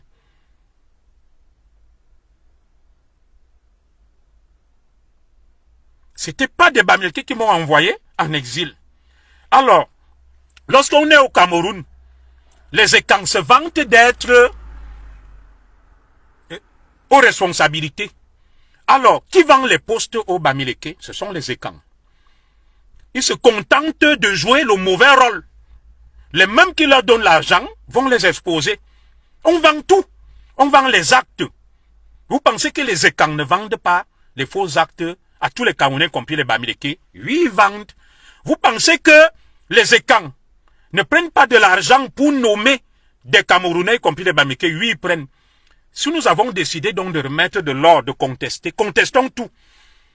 Voilà notre ministre Yerayi, je l'appelle en Néton, mon grand Yerayi, qui traite des histoires de terrain, qui brade, qui donne tout à nos compatriotes Bamileke. Pourquoi vous reprochez à nos compatriotes Bamileke d'utiliser le point faible des Ekans, qui est le goût du lucre, l'amour de l'argent? Ils doivent utiliser ça. Ils ont étudié notre communauté. Ils ont étudié notre société et ils utilisent nos failles, nos défaillances. Reconnaissons-le. L'Ekan va à l'école, il va chercher à entrer à l'ENAM, à l'école de police. Et comme les autres Camerounais, hein, mais nous avons une responsabilité parce que c'est un Ekan qui dirige le Cameroun. Les autres s'en foutent. Ils utilisent nos faiblesses et c'est nous qui sommes comptables de la gestion du Cameroun depuis 42 ans. C'est pas eux. Alors, si nos frères ont compris que tu peux tout acheter entre les mains des écans, pourquoi vous voulez pas qu'ils profitent de ça? Ils vont profiter de ça. On vend tout. Tu trouves quelqu'un qui occupe un poste, tout s'achète. Les concours administratifs s'achètent. Quelqu'un inspecteur des impôts, il devient milliardaire. Quelqu'un est douanier, il devient milliardaire. Quelqu'un inspecteur du trésor, il devient milliardaire. Quelqu'un est un policier dans la route, il construit des maisons, il s'enrichit. Les magistrats, c'est la corruption des ripoux, partout. Ça, on ne le conteste pas. Non, notre société a un problème fondamental. Nous devons revoir nos paradigmes. Nous devons revoir notre moralité. Nous devons revoir même nos valeurs. Ah oui. Quand aujourd'hui nous pleurons, on prend Amour Bellinga, on jette en prison, on prend tel, on jette en prison. Qu'est-ce que vous voulez? Il y a l'injustice partout. J'ai appris une affaire là que un anglophone journaliste est en prison, condamné par le tribunal militaire à 10 ans pour diffamation. Pour diffamation et des délits qui relèvent même des amendes. Mais en même temps, vous allez voir une affaire comme celle où des gens ont été relaxés là, impliquant un très haut dignitaire du commandement militaire. Ils sont relaxés, ils rentrent chez eux. Ils rentrent chez eux. Mais un journaliste qui a osé parler, le tribunal militaire lui inflige 10 ans. On dit, est-ce que la diffamation mérite qu'on condamne quelqu'un à 10 ans d'emprisonnement? Soyons sérieux. Vous savez, je vais vous parler d'une affaire ici, là, où l'avocat de mon grand frère Zorandela s'est vanté qu'on m'a condamné. Il a porté plainte contre moi que diffamation. Après, il s'est vanté, je n'étais pas à l'audience. Le tribunal m'a mis une amende de 1000 €, il est venu dire condamné. Bon, en France, personne ne va en prison pour des délits d'opinion que diffamation, machin. Non, ça c'est des petites amendes. J'ai fait opposition parce que j'étais pas à l'audience. Et l'affaire va repasser bientôt. Voilà. Comment on peut condamner un journaliste à 10 ans de prison ferme? Parce qu'il a parlé, mais des histoires où on entend des milliards, que des gens arnaqués de hauts dignitaires, des grands noms sortent, on les relaxe, ils rentrent chez eux. Et vous, vous êtes dans cette société-là. Vous venez me dire que les Bamileke ont monté tel projet. Ils ont utilisé le nom et la tradition des écans, le nom des écans pour s'enrichir. Qu'est-ce qu'il y a de plus grave entre envoyer un malheureux en prison qui prend 10 ans et aller parler d'une affaire, d'un argent qui ne me regarde même pas, l'argent de Moukala? Non, je vous dis non. Moi, je rentre pas dans ça. Je rentre pas dans ça. Voilà le pays. La corruption, l'affaire Glencore. Des milliards, personne n'en parle. Covid Gate, des milliards, personne n'en parle. La Can Gate, des milliards, personne n'en parle. Savannah Energy Gate, des milliards, personne n'en parle. Les hautes institutions, personne n'en parle. Mais on est là. On brade les terres. Le ministère des Domaines. Voilà des drames qui commencent. Personne n'en parle, mais vous venez m'embarquer dans une histoire sans queue ni tête. Voilà, il y a ici notre grand qui donne toutes nos terres à nos frères Bamileke. Ça, ce n'est pas grave pour vous. C'est très grave. Si nos compatriotes Bamileke ont trouvé un créneau pour prendre même un peu de l'argent au blanc et aller redonner même à nos chefs qui meurent de faim. Bon, je peux comprendre que la démarche heurte. Ils auraient dû associer des notabilités de chez nous. Bon, je l'entends, je le comprends. Mais allons vers eux. Disons-leur que, bon, les frères, vous avez votre culture, on a la nôtre. Si vous venez mener un projet s'appuyant sur notre culture, associez-nous, associez nos chefs. Sur ce plan, au niveau de la démarche, je l'entends. Mais nous ne pouvons pas nous lever, commencer à dire non. Il y a plus grave que ça. Il y a plus grave que ça. Vous êtes levé ici, sur l'affaire Mouele Eto. Vous avez sorti les organes, vos tripes. Vous avez sorti vos organes et vos tripes. Les voilà qui se sont réconciliés. Vous avez dit ici que vous mettez vos tripes sur des affaires dont vous ne maîtrisez ni les tenants ni les aboutissants. Vous savez, dans les sectes, dans les sectes, les gens peuvent venir faire semblant. Je n'ai pas dit que le Pichichi ou moi le sont dans les sectes. Ils peuvent venir faire semblant le jour de se combattre. Et je vous ai dit que je maîtrise beaucoup de choses dans le monde des initiés, sans avoir été initié. J'ai une culture. Est-ce que je vous ai expliqué que certains, dans ce monde ésotérique, utilisent la colère. Et vous déchargez une certaine énergie quand vous êtes en colère. Ils absorbent ces énergies-là, ça les revitalise, ça les rajeunit. Vous ne l'avez pas compris. Et je vous avais dit que dans l'affaire Fekafout, Minsep ou Eto Mwele, il n'y aura ni gagnant ni vainqueur, ils vont finir par s'arranger. Parce qu'ils savent où ils se voient. Mais vous, vous êtes là, à longueur de journée. Vous entretuez. Voilà le pays. 2025 approche. Où est le président Biya? On ne le voit pas. Le président Biya est allé en France. Le président Biya est retourné au Cameroun. Le président Biya est allé en Chine. Il est revenu. Le président Biya est à Genève. C'est monté, c'est descendu, des rumeurs montent et descendent. Voilà le pays au bord du chaos. Vous avez vu cet affrontement qui annonce ce qui va se passer dans l'avenir. Au FEMUS, qui appartient à l'un des responsables du BI, Eran Moss. La police va, pour faire appliquer la loi, des éléments du BI s'interposent. C'est la guerre entre la police et le BI. Ça, c'est des signes annonciateurs de ce qui va se passer bientôt. Et, comme j'aime vous le dire, nous, on vous a tout dit. On vous a tout expliqué. Et nous, on ne parle plus. On regarde. Petit à petit, sans être dans ce que j'appelle la sinistrose, le cataclysme. Nous vous avons tout dit, que ce qui arrive là, ce qui se prépare au Cameroun, sera très grave. Ça sera compliqué. J'ai fait des directs avec d'autres, et maintenant, nous regardons avec les yeux. Et ce n'est plus loin. Ça annonce l'ombre des choses à venir. Le pays est à terre. Il n'y a pas de justice. C'est la cour du roi Péto. Chacun fait ce qu'il veut au Cameroun. Et vous m'appelez ça pays? Non. L'exemple qui nous vient des États-Unis, de P. Diddy, vous démontre que les Illuminati, ces gens-là, sont dans des nébuleuses, ils se retrouvent la nuit, ils se livrent à toutes sortes d'orgies. Qui pouvait imaginer que P. Diddy organisait des virées orgiaques avec toutes les célébrités du monde, du showbiz, du cinéma, de la politique, du sport, qui fument la drogue. Ils se livrent même, ils niassent les enfants, ils se niassent entre eux, ils se livrent à toutes sortes de débauches et d'orgies. Et pas n'importe quel nom. Ça fait froid au dos, ça hérisse le poil, l'affaire P. Diddy. Et tout vous a donc dit que ceux qui sont au Cameroun en sont épargnés. Le monde fonctionne en vase clos. Je vous ai dit l'argent, le vrai argent. Pour qu'on te le donne en des quantités inestimables, il faut que tu fasses des sacrifices.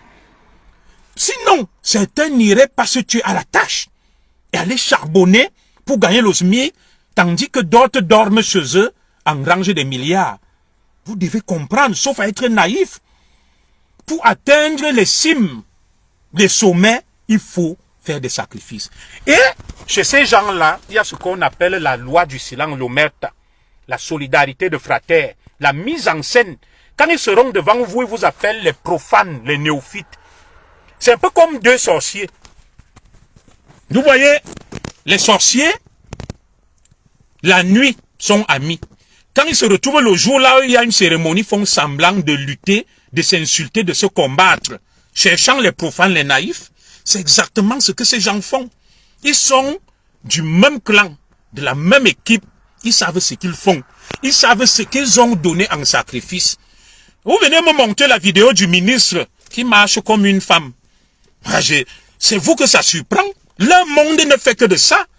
Si les peuples dédits ont transformé en tapettes des célébrités, à plus forte raison des petites personnalités au Cameroun, qui représentent quoi? On vous donne des grands noms, les Michael Jackson, les Rihanna et autres. Le nom même du grand Obama sort. Non mais ça devrait vous amener à comprendre beaucoup de choses. Vous êtes naïfs. Ils ont leur monde, leur vie. Ils imposent leurs lois. Ils imposent le silence, le meurtre, la solidarité de fratères. Maintenant, ils viennent faire la mise en scène. Oui, c'est pour ça que vous voyez au tribunal militaire, le tribunal militaire va condamner des innocents, des faibles. Mais quand l'ordre vient, dans leur nébuleuse où ils sont, que là, vous ne faites rien, ils vont rien faire. C'est une justice à géométrie variable aux ordres des nébuleuses, aux ordres, n'est-ce pas, des cercles noirs et vicieux. Et moi, Junior Zogo, je refuse de manger de ce pain. Si j'ai dit non, j'en suis arrivé là aujourd'hui, c'est parce que j'ai refusé de manger de ce pain. Et maintenant, si vous voulez les suivre bêtement, libre à vous. Mais je vous dis, tout ce qui se gagne sur le dos du diable se dépense sur son ventre. Le diable, Lucifer, Belzébuth, Mammon t'élève. Après, c'est la dégringolade, la chute vertigineuse. Vous avez vu ça, non? La pesanteur, la loi de Newton, quand il n'existe plus. Ah oui, la chute vertigineuse. Oui, il n'y a rien pour rien. Donc ne venez pas me dire que Paul Biya ou commissaire, est-ce que l'affaire qu'on entend là est vraie? Est-ce que le président est en bonne santé? Ça ne me regarde pas. Le pays est tombé depuis.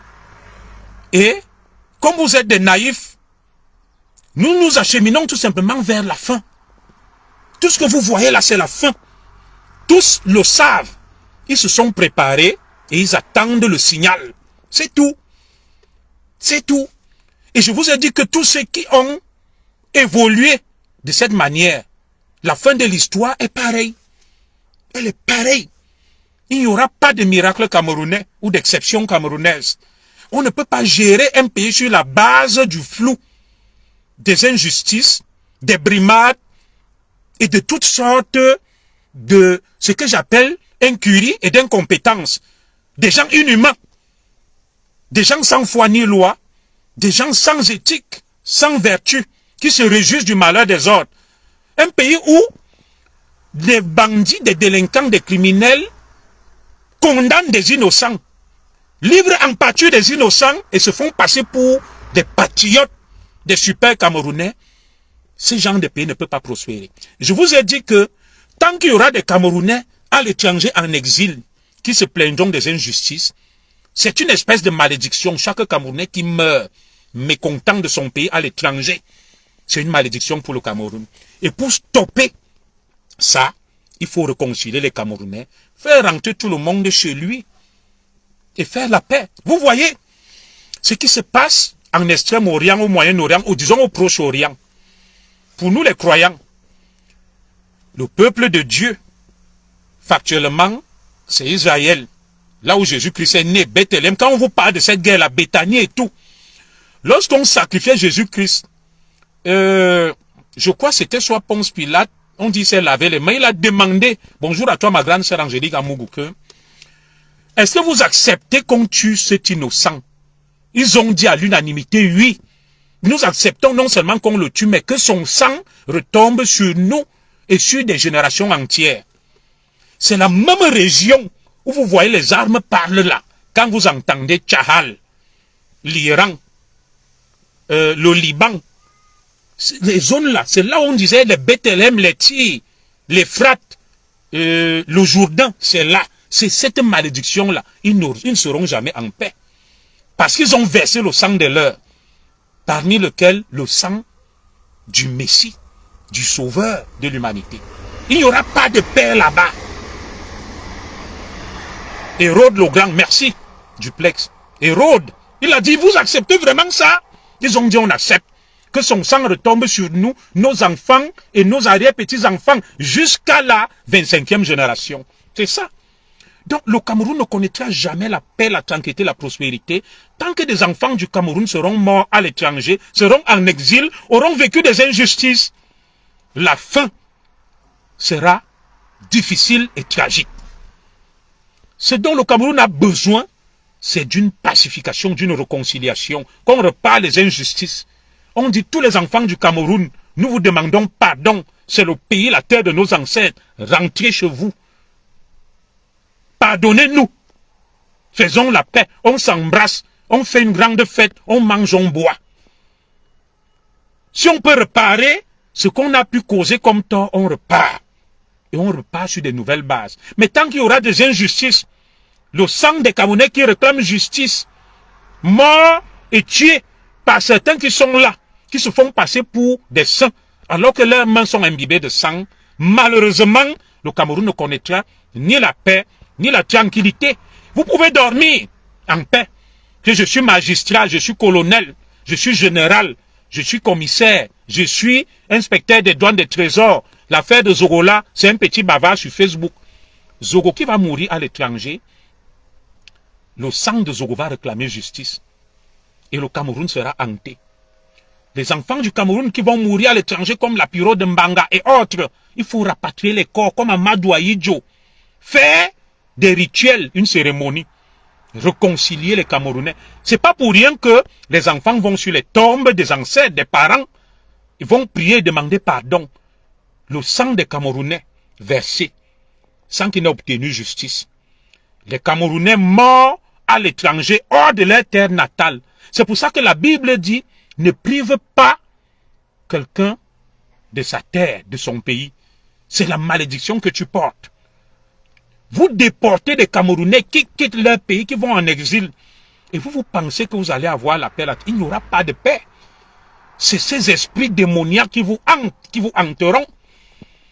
Toi, tu te lèves, tu t'appelles Edgar Alain Mbengo. Tu t'appelles Atangna Mabara.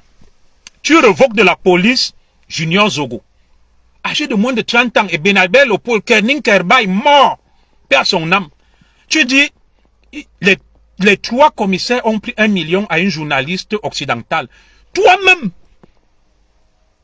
dans ton trésor mal acquis, tu as des milliards.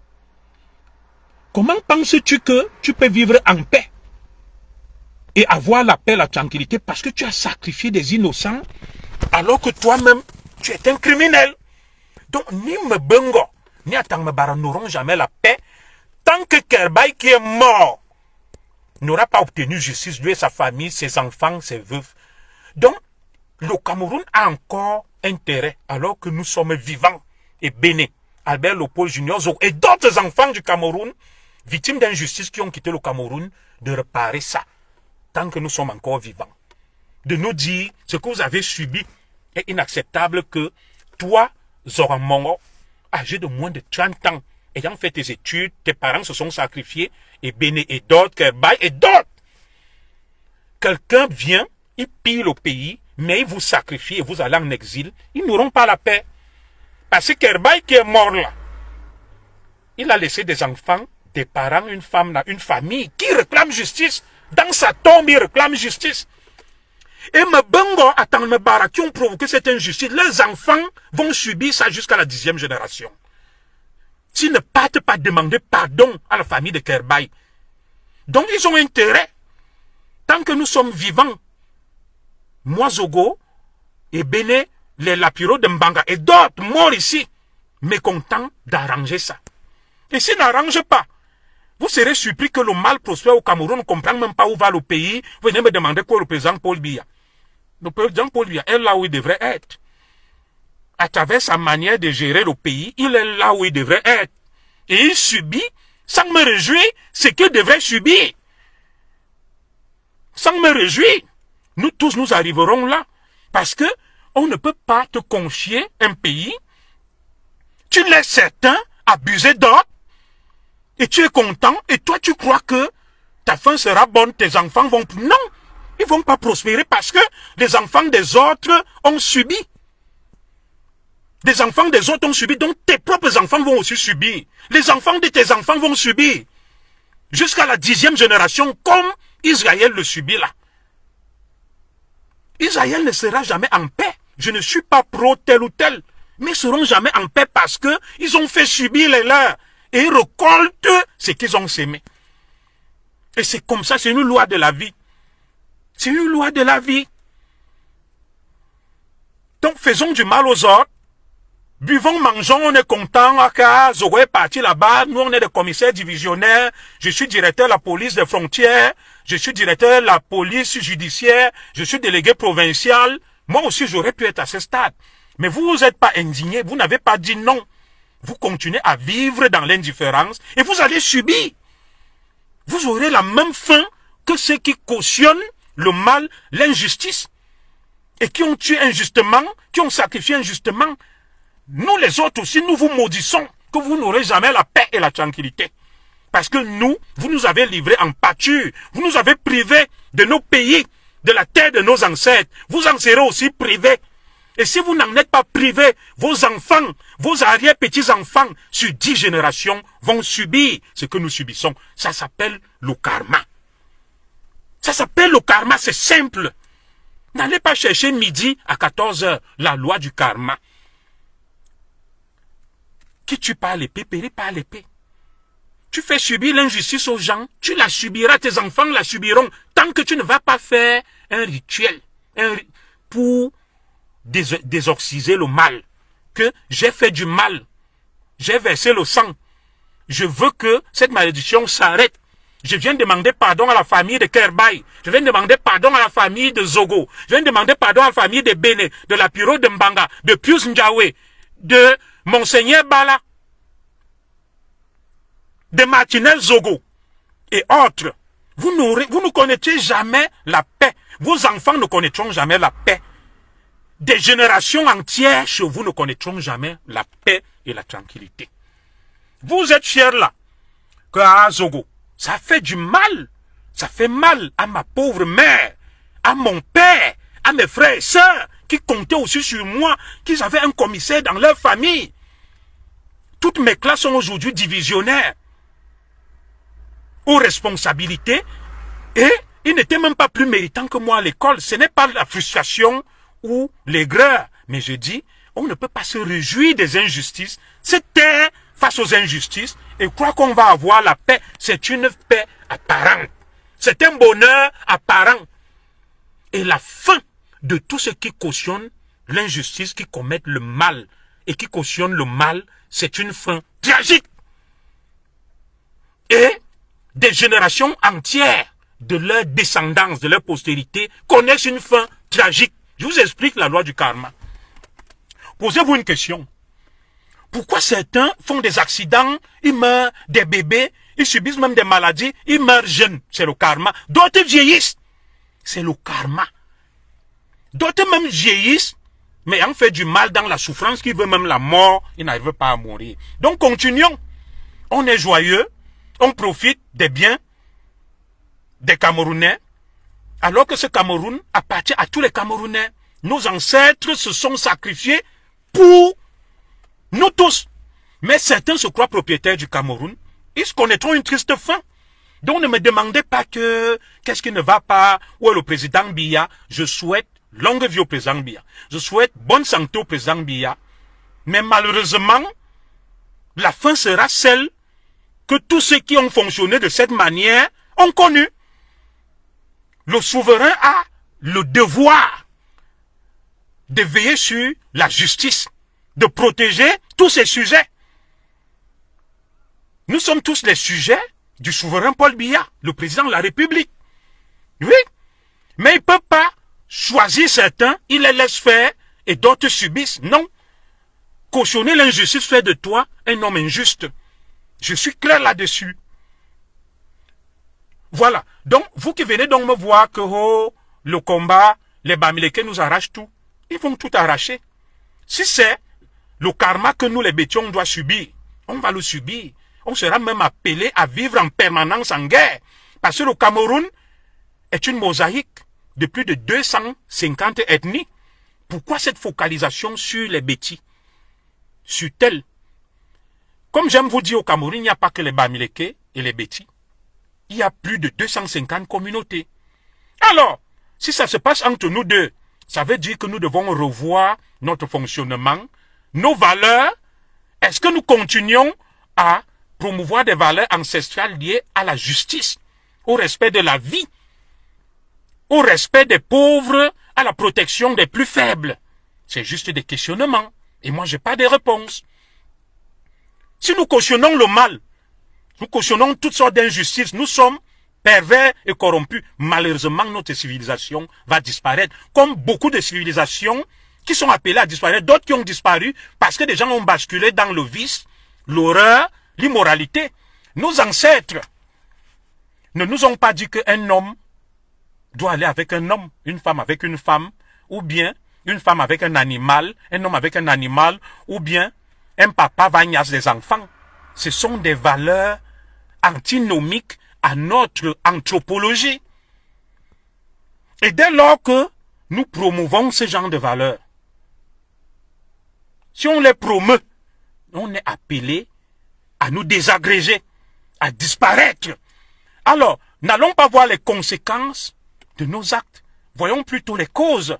Pourquoi en sommes-nous arrivés là? Et aujourd'hui, vous vous plaignez que nos frères bamileke nous phagocytent, ils contrôlent tout. Pourquoi ils ne vont pas tout contrôler? Si vous-même, vous avez laissé faire. Quand vous voyez notre mère, la première dame qui porte le ndop, est-ce que vous avez cherché à comprendre pourquoi la première dame tout le temps s'est sortie mais le ndop?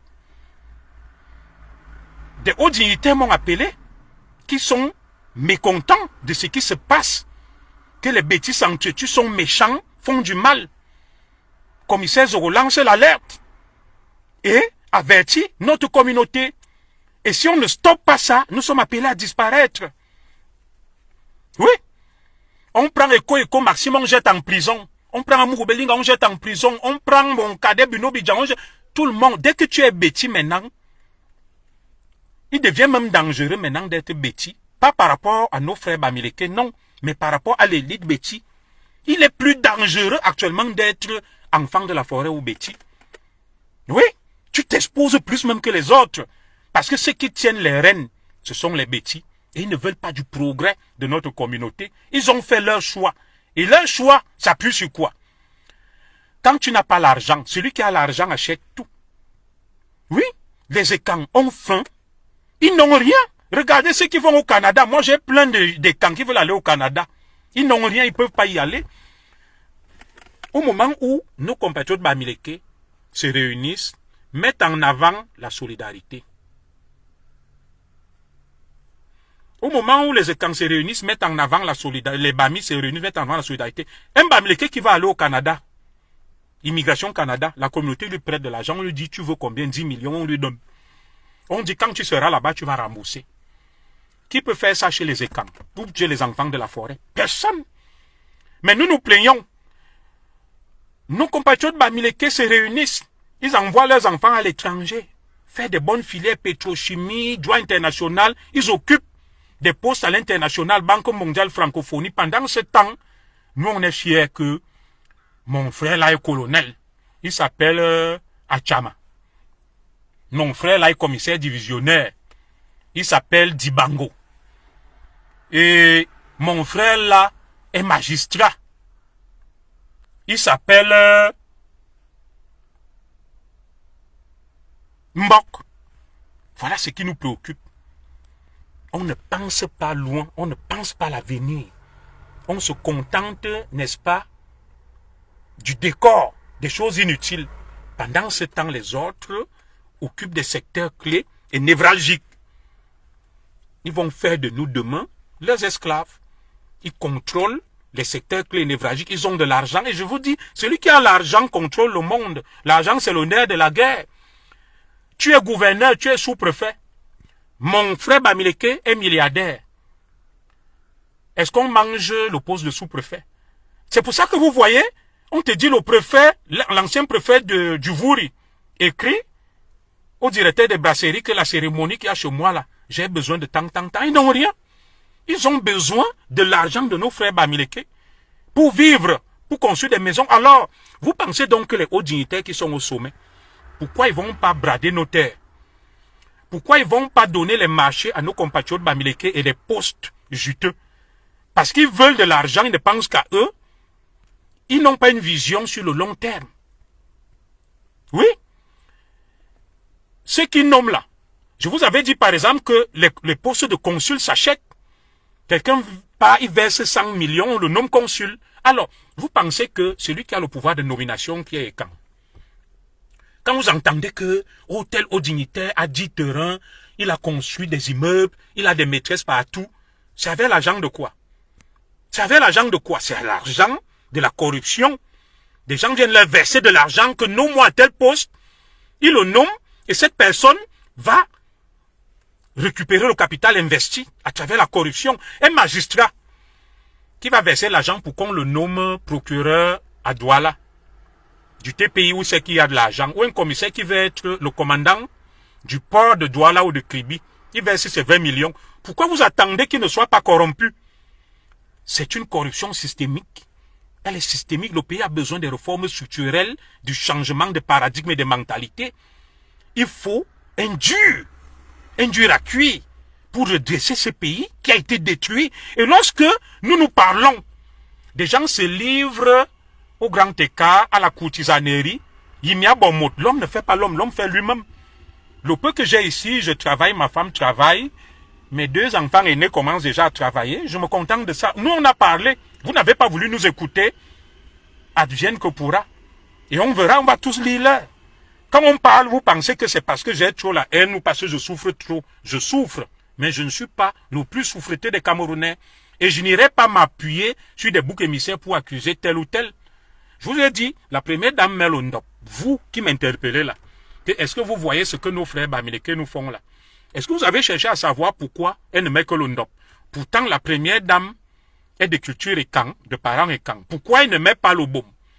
Et c'est dans ma bouche que vous allez venir prendre. Non. Pourquoi ne met-elle que l'Ondop? Ça doit vous amener à réfléchir. Vous allez combattre les conséquences d'un phénomène au lieu de chercher à comprendre les causes. Pourquoi en sommes-nous arrivés là? Que quand tu es bêtis, tu es en danger. Quand tu es enfant de la forêt, tu es en danger.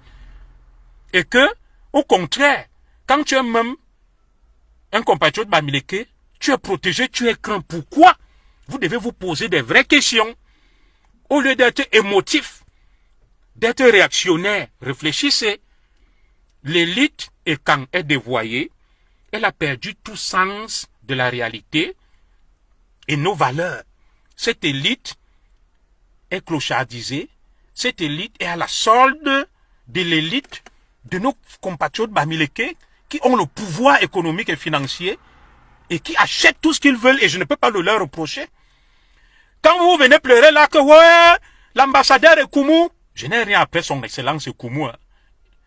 Oh, son excellence Ekoumou a signé un truc au Bamileke où ils exploitent notre culture pour aller gagner l'argent à la francophonie. Posez-vous les vraies questions que pourquoi l'ambassadeur Ekoumou signe ça aussi facilement? Qu'est-ce qui est au-dessus des Koumou? Quelles sont les consignes? Pourquoi le lobby Bamileke est si fort et si puissant? C'est ce que vous devez chercher à comprendre. Qui se cache derrière tout ça? Moi, je ne vais faire aucun reproche à mes compatriotes Bamileke. Non. Ils ont été forts. Ils ont été forts, ils vous écrasent, ils achètent tout. Et lorsque le grand lobby Bamileke vous dit, le Bami Power, on va acheter toutes vos terres, tous vos chefs, tout. Vous prenez ça à la légère. C'est aujourd'hui que vous commencez à le comprendre. Vous venez voir les conséquences. Vous avez une élite médiocre, corrompue, méchante, égocentrique, qui coupe la tête à toutes les valeurs sûres. Une élite dévoyée qui a perdu le sens de la réalité et qui a perdu l'éthique ancestrale. Des hommes qui deviennent des femmes deviennent des hommes. Des hommes et femmes qui deviennent des animaux, qui ignace les enfants. La malédiction s'abat sur nous. Et nous courons vers notre perte. Et c'est notre fin si ce n'est pas stoppé. L'élite a été dévoyée. Nous sommes nus. Nous n'avons plus rien. Au lieu de vous attaquer aux conséquences, cherchez à comprendre les causes. Cherchez à comprendre les causes. Vous avez un homme comme Eyeba ici. Moi, j'ai laissé. La communauté est venue pleurer que Djoré, c'est ton grand. On m'a donné des cartons de dossiers sur ce qu'il fait au ministère des Domaines du Cadastre avec nos frères Bamileke. Et je ne blâme pas les Bamileke, je blâme Eyeba ici. Il leur a tout concédé. Et puis même, que peut faire Eyeba ici face à la puissance financière de nos compatriotes Bamileke? Et si rien n'est fait, ça ira de mal en pire. Nous sommes là, Eto, Mouele et tout ça. Eto et Mouele sont des enfants de la forêt. Que font-ils? pour préserver la communauté. Je ne les juge pas. Voilà un problème. La francophonie et tout, il y a des chefferies chez les Bassa, non? Puisqu'on m'a dit que c'est un problème qui concerne les enfants de la forêt, les routes des seigneurs. Nous avons des élites, les Eto, les Mouelé, les Joseph-Antoine Bell, qui peuvent se mobiliser pour ça. Nous avons des élites, Betty, les Ngongo et autres, les Ayolo, et bien d'autres. Pourquoi vous venez pleurer vers moi?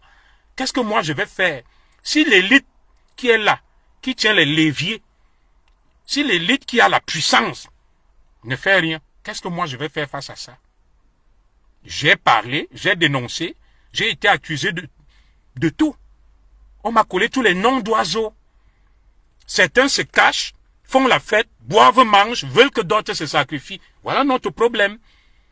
Quand les autres se montrent solidaires, nous, on est égocentriques dans la haine, la jalousie. On ne va pas évoluer. Donc c'est pour ça que je vous ai dit que je préfère me taire, regarder tout ça de loin, et que ce qui va arriver, arrive. Ne venez pas me demander que est-ce que le président Biya, ce qu'on entend là est vrai. Est-ce qu'il est vraiment malade? Est-ce que tout va bien? Mais les mêmes qui sont avec le président Biya, ce sont eux qui donnent des informations à ceux qui les mettent dehors. Allez plutôt leur demander. Allez leur demander. Il y a des informations dehors, mes chers compatriotes. Chaque fois, les informations des gens que vous contestez là, ils vous ont dit que on va nommer tel à la DGRE. Ça sera un Bamileke. Ce qu'ils vous ont dit s'est passé. Ils vous ont dit qu'Amour Belling va aller en prison avec Ekoko. Ils vous ont dit que dans l'affaire du contre-amiral Fouda, on va libérer tel. Tout ce qu'ils vous ont dit, c'est réalisé avec exactitude. Alors, quand vous venez m'interpeller que, est-ce que tu peux nous donner des informations, le président Biya? Allez vous informer auprès de l'élite Betty, autour du président Biya, qui donne des informations à ces gens contre des espèces sonnantes et trébuchantes. Ils payent. Il y a des mouchards autour du président Biya. On leur donne de l'argent. Que dites-nous? Je vous avais raconté une histoire à l'époque quand j'étais dans le code. Quelqu'un nous avait promis des informations à Ney. Il a commencé à donner des informations cruciales. C'était un membre de la famille du président Biya. Un membre. Il nous a dit, je vais photocopier tout à Ney. À la résidence, je vais vous donner. Et ces gars traitaient avec qui? Un compatriote Bamileke du code. C'est donc le compatriote Bamileke là qui vient me dire, voilà ton frère et quand, qui va tout nous donner sur le pouvoir. Traite avec lui. Et ce membre de la famille présidentielle est là. Il va au Cameroun, il est sur Facebook, dans tous les forats et quand. Il insulte les gens. Il m'a même insulté. Alors que j'ai des trucs compromettants sur lui. Quand j'ai vu ça, j'ai dit non, comment un écan, un bêtis peut aller livrer? Il est même de la famille, sa propre famille. J'ai stoppé à l'époque. Mais ce gars est venu m'insulter. Il m'a dit, mets tes pieds au Cameroun, tu vas voir. C'est toi qui voulais me manipuler. Alors que je ne le connaissais pas. C'est un compatriote Bamileke qui m'a mis en contact avec lui un écan. Et ce gars est Nanga. Oui. À la fin, il monte à Yaoundé et dit que si je remets ses pieds ici, vous allez voir, moi je pars au Cameroun. Tu vois. Alors que je ne le connaissais pas, c'est lui qui est venu proposer ses services aux compatriotes Bamileke. Et les compatriotes Bamileke qui me faisaient confiance m'ont dit, j'ai ton frère. Et ce frère-là commence à dire que c'est moi qui l'ai monté contre la famille, alors que c'est lui-même qui allait contacter des compatriotes Bamileke pour leur donner les informations sur la famille présidentielle. C'est comme ça les camps. Oui. Il y a une autre là qui vient me voir, il y a tel colonel là, il me fait ceci, un Bamileke. Boum. La même commence à insulter les écans. Plus sorcier que certains écans, tu ne trouves pas. Donc, mes frères, moi j'aime ma communauté. J'aime le peuple camerounais, j'aime le Cameroun. Malheureusement, il faut se dire des vérités. Et c'est ça qui me caractérise. Vous avez vu ma diète virtuelle. Je ne parle plus, je dis plus rien parce que j'ai peur pour notre communauté. Je connais, je sais que le mal est profond. J'ai des informations que vous n'avez pas. Et de fois, ces informations, je vous les donne de manière feutrée et subtile et codée. Mais vous n'arrivez pas à décoder mon langage. Et malheureusement, je ne peux rien faire. Je ne peux pas parler ouvertement, je vais m'exposer. C'est des lobbies très puissants qui peuvent m'atteindre partout où je suis. Comme vous avez vu Israël, qui allait atteindre Hassan Nasrallah chez lui. Ils promettent même au guide de la révolution iranienne, Ali Khamenei. Non, c'est pour rigoler. Ali Khamenei, qui peuvent aller le frapper où il est. Il y a des traîtres autour du guide de la révolution iranienne de Hassan Nasrallah et de tout ce qu'on liquide là. Les Ismaël Haniyeh et tout, c'est pareil chez les Ekans. Ce qui vous livre chez nos frères Bamileke, il ne faut pas vous attaquer à nos frères Bamileke. Nos frères Bamileke vous aident même à avoir des informations. Parce que nos frères Ekans, autour du président Biya, adorent l'argent. Et nos frères Bamileke ont l'argent. Et nos frères Bamileke achètent tout ce qu'ils veulent avec l'argent. Vous devez plutôt revoir la moralité, la structuration morale et vertueuse, anthropomorphique de l'élite Ekan, fragile, vulnérable, dévoré par la part du gain, qui est autour du président Biya, qui fournit toutes les informations, mais des gens viennent s'acharner sur moi que Zogo mette les pieds au Cameroun. Zogo fait ceci, tu vas voir. Je suis responsable de la situation du Cameroun. En quoi? De la fuite des informations. En quoi? Les mêmes qui servent le président Biya, qui sont avec lui nuit et jour. Vous avez suivi l'audio qui a circulé, que le comte amiral Joseph Fouda m'en excuse. Un audio, le comte amiral, un audio qu'on prête au contre-amiral. Je n'ai pas dit qu'il est de lui. Oui, dans cet audio, je respecte beaucoup le contre-amiral Joseph Fouda, mais il y a un audio qui a circulé. Dans cet audio, on vous dit que un homme, si cet audio est de lui, que tout le problème là, c'est que la femme du président fait ceci et le président accepte. Si cet audio est du contre-amiral, un proche collaborateur du président, et qui se retrouve entre les mains de nos frères Bamileke. Comment ils ont fait pour l'avoir? Il a été diffusé sur les réseaux sociaux. Ça vous montre le degré de désagrégation du système, la vulnérabilité du système, un système qui ne tient plus que sur un fil. Il vous donne des apparences là-bas que tout va bien. Vous voyez ce qui se passe entre l'OBI et la police là, dans le Famous. C'est un signe annonciateur de l'affrontement qu'il y aura entre les différents clans qui sont tapis dans l'homme, qui fourbissent les armes. Le pays va à volo, c'est un pays des hypocrites, des menteurs, personne n'ose dire la vérité. Et vous, vous venez me voir. Mais je peux rien vous dire, je vous ai déjà tout dit. On ne doit nous en prendre qu'à nous-mêmes. Tout ce qui est dehors, c'est nous-mêmes. Autour du président Biya, il y a qui? Il y a les Ayolo, il y a mon frère Mangisa Bikele. C'est des bêtises, des Ekans, autour du président Biya. Et comment les compatriotes Bamileke font pour avoir des informations? Ils te disent que le président Biya est rentré de Chine. Le président Biya est à Genève. Il devait aller à l'Assemblée générale des Nations Unies, il ne se sent pas bien. Et il a renoncé. Il est dans tel hôpital. Il se fait soigner. Il va repartir là-bas. Il ne peut... Mais, posez-vous une question. Qui donne ces informations aux lanceurs d'alerte? Pour la plupart Bamileke, est-ce que moi j'ai ces infos? Je vais aussi lire chez eux.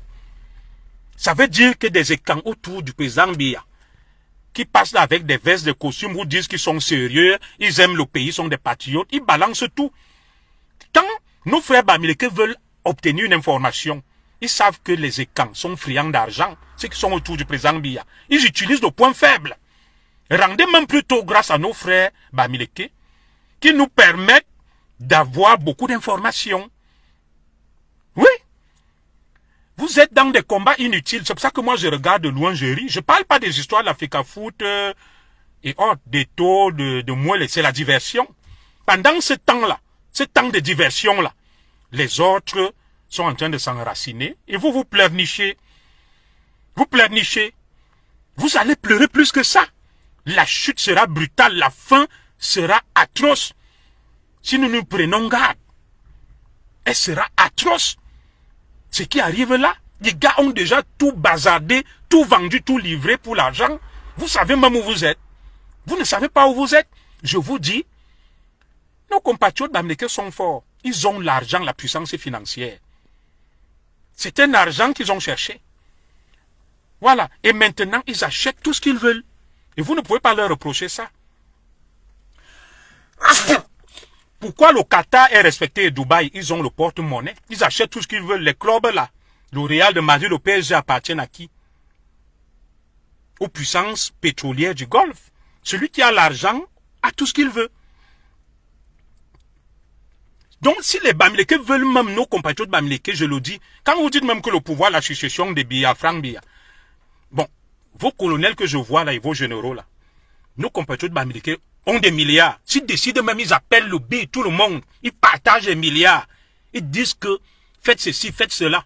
dès que Biya parle, vous voyez qu'il a, parmi les colonels, les généraux et Kangla, refusé les milliards. Ils sont même déjà encerclés, toutes les infos, les autres ont. Je vous ai dit que pourquoi la première dame met le ndop. Et ça ne vous questionne pas. Quand on a parlé de ça ici, vous avez minimisé. Je ne juge pas la première dame. Hein. Elle est libre de faire ce qu'elle veut. Mais vous l'avez déjà vu avec l'Obom. Jamais. Vous parlez, elle s'en fout. Toutes les copines de la première dame sont presque des Bamileke. Bon, elle a le droit d'avoir ses amis. Vous venez me voir que Ekoumou, notre ambassadeur, son excellence, il a reçu tous les Bamileke de France. Vous avez déjà vu notre ambassadeur, mon grand, que je respecte son excellence, Ekoumou dit que appelez-moi Zogo, tel nom. Jamais de la vie. Et vous venez donc pleurer chez moi. C'est pas vous qui allez là-bas le 20 mai, vous mangez, vous buvez. Et vous venez accuser Ekoumou chez moi qu'il a signé les trucs au Bamileke. C'est ce que ma femme me disait hier que, mais quand tes frères viennent accuser Ekoumou chez toi, c'est pas eux qui partent danser l'inganga. Chaque 20 mai, à la porte de Dauphine, chez l'ambassadeur, ils font la fête avec lui, boivent, ils mangent. Et ils veulent que tu fasses quoi? Que ça ne te regarde pas. Oui? Les mêmes qui te disent que oui, machin, Zoro, non, on était boire, manger. Pourquoi vous venez accuser son excellence Ekoumou chez moi? Il est votre ami. Son excellence Ekoumou est l'ambassadeur du Cameroun en France. Donc, mon ambassadeur, je ne suis pas son ami, je ne suis pas son ennemi. C'est vous qui buvez et mangez avec lui. Et vous venez encore l'accuser chez moi. Moi, je ne mange pas avec lui, je ne bois pas avec lui. On n'a pas de problème. Chacun est de son côté, mais il ne m'a jamais appelé ni invité. Alors que c'est un de mes grands. Vous l'avez déjà vu. Même le commissaire qui est à l'ambassade, le chef des hommes des GRE. Nous sommes sortis de la même école. Vous l'avez déjà vu un jour m'appeler que mon frère d'armes, bonjour, je voulais juste prendre des nouvelles. Toutes les associations qui sont reçues à l'ambassade, c'est des associations de nos compatriotes Bamileke. Vous voyez là le 20 mai, tout, parce que c'est la puissance financière. Les gens roulent pour l'argent. Les gens roulent pour l'argent. Les mêmes écans qui partaient danser, quand je leur dis que ouais, comment mon grand Ekoumou même ne peut pas aussi faire que même un 20 mai, il dit que monsieur et madame, vous revenez là. Non, il nous a jamais invités. C'est vous qui l'invitez. Et vous venez l'accuser chez moi pour que je fasse quoi? C'est plutôt à vous d'aller voir votre grand. Moi, son excellence Ekoumou est notre ambassadeur. Il n'est pas mon ami, il n'est pas mon ennemi. C'est notre ambassadeur. Quand vous venez l'accuser chez moi, qu'est-ce que moi je peux faire? C'est plutôt vous qui êtes ses amis, il vous invite, vous buvez, vous mangez, il vous donne les médailles. C'est à vous d'aller lui dire que Atara, Antondebe, Anyamoro, il y a fait, il y a l'autre. Moi, ça me regarde en quoi? Ça ne me regarde pas. Nous vous regardons de loin avec la main sur la joue, que c'est vous, non? C'est votre pays. Vous voulez que je fasse quoi? Je ne peux rien faire.